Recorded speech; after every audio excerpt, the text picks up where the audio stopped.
बहुत समय पहले की बात है। एक सुंदर बगीचे में एक विशाल बरगद का पेड़ था। उस पेड़ की छाया इतनी घनी थी कि सैकड़ों लोग उसके नीचे आराम कर सकते थे। उसकी शाखाएं चारों ओर फैली हुई थीं और उस पर हजारों मीठे फल लगते थे। इसी पेड़ पर एक बंदरों का झुंड रहता था। उनका राजा बहुत बुद्धिमान और दूरदर्शी था। वह हमेशा अपने झुंड की सुरक्षा के बारे में सोचता रहता था। एक दिन बंदरों के राजा ने देखा कि बरगद के पेड़ की एक शाखा नदी के ऊपर लटक रही है। उस शाखा पर भी फल लग रहे थे। बंदरों के राजा को चिंता हुई। उसने सोचा, अगर यह फल नदी में गिरा और बहता हुआ किसी इंसान तक पहुंच गया तो मुसीबत हो जाएगी। इंसान इस फल को खाएगा, उसे स्वादिष्ट लगेगा और फिर वह इस पेड़ को ढूंढने आएगा। तब हमारा शांतिपूर्ण जीवन खत्म हो जाएगा। उसने तुरंत सभी बंदरों को बुलाया और आदेश दिया, देखो, जो शाखा नदी के ऊपर लटक रही है उस पर जो भी फल लगें उन्हें तोड़कर फेंक दो। एक भी फल नदी में नहीं गिरना चाहिए। सभी बंदरों ने मेहनत से काम किया। उन्होंने उस शाखा के सारे फल तोड़ दिए, लेकिन एक फल एक पत्ते के पीछे छिपा रह गया। किसी ने उसे नहीं देखा। समय बीतता गया। वह फल बड़ा होता गया, पका और एक दिन टूटकर नदी में गिर गया। वह बहता हुआ आगे चला गया। उस समय उसी राज्य का राजा अपने दरबारियों के साथ नदी में स्नान कर रहा था। नदी के दोनों किनारों पर जाल बिछा दिए गए थे ताकि कोई खतरनाक जीव राजा के पास न आ सके। वह फल जाल में फंस गया।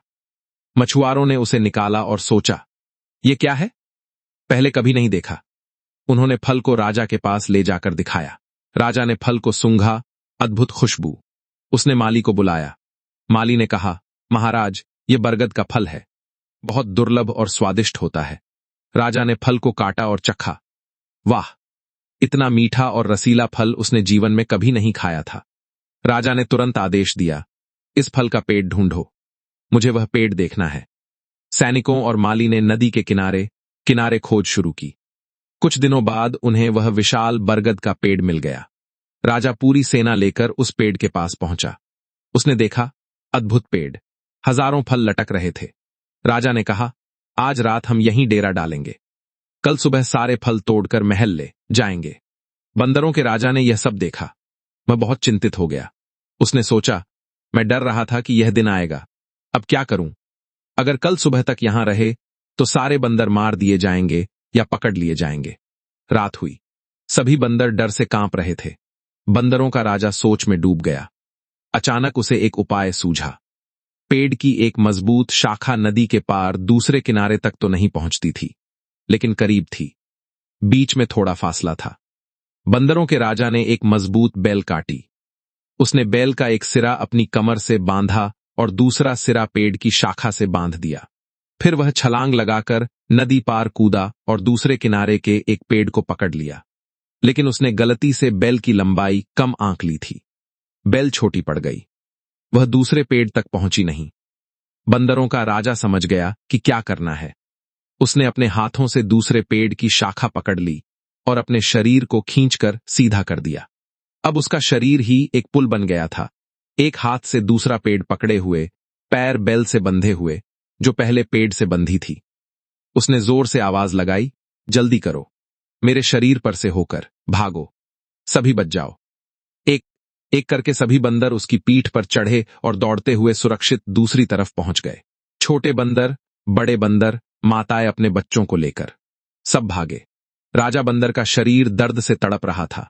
उसकी हड्डियां चरमरा रही थीं, लेकिन वह अपनी जगह पर स्थिर रहा। बंदरों के झुंड में एक बंदर था जिसका नाम देवदत्त था। वह राजा से जलता था और हमेशा राजा बनने की इच्छा रखता था। जब वह भाग रहा था तो उसने सोचा, यह मौका है। अगर यह मर गया तो मैं राजा बन जाऊंगा। उसने जानबूझकर राजा बंदर की पीठ पर जोर से कूदा। राजा बंदर को भयंकर दर्द हुआ। उसकी पसलियां टूट गईं। फिर भी राजा बंदर अपनी जगह से नहीं हिला। आखिरी बंदर भी सुरक्षित पहुंच गया। जब सारे बंदर बच गए तब राजा बंदर की ताकत खत्म हो गई। वह गिर पड़ा। मनुष्य राजा यह सब देख रहा था। वह अत्यंत प्रभावित हुआ। उसने अपने सैनिकों से कहा, जल्दी उस बंदर को बचाओ। सैनिकों ने बंदरों के राजा को सावधानी से उठाया। राजा ने उसे नरम कपड़ों पर लिटाया, घी से मालिश करवाई उसके घावों पर दवा लगवाई। जब बंदरों का राजा थोड़ा होश में आया तो मनुष्य राजा ने पूछा, तुमने ऐसा क्यों किया?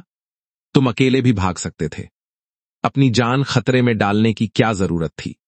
बंदरों के राजा ने कमजोर आवाज में कहा, महाराज, मैं इन बंदरों का राजा हूं।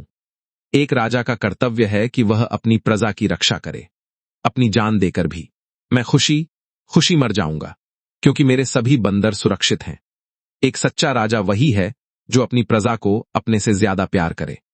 मनुष्य राजा की आंखों में आंसू आ गए। उसने कहा, तुमने मुझे राजधर्म की सच्ची शिक्षा दी है।